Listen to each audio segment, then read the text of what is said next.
Daily காலையில் எழுந்திரிச்சா என்ன சமையல் செய்யலாம் அப்படின்னு தான் யோசிக்க தோணுது. இன்னைக்கு மீன் வரும்னு எதிர்பார்த்தேன், ஆனால் மீன்காரர் வீட்டு பக்கமே வரல. சரி, ஓகே அப்படின்னு சொல்லிட்டு சப்பாத்தியும் முட்டை கிரேவி செய்யலான்னு சொல்லிட்டு ரெடி பண்ணிட்டேன்.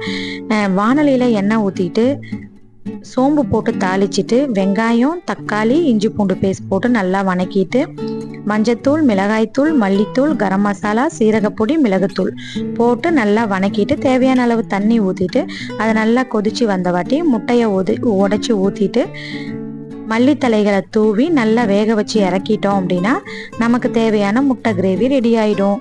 சப்பாத்தி பிசையும் போது நம்ம பார்க்குற ஒரே ஒரு விஷயம் என்ன அப்படின்னா, நல்லா சுடு தண்ணி ஊற்றி சப்பாத்தி மாவு பிசைஞ்சோம் அப்படின்னா சப்பாத்தி நல்லா சாஃப்டாக வரும்.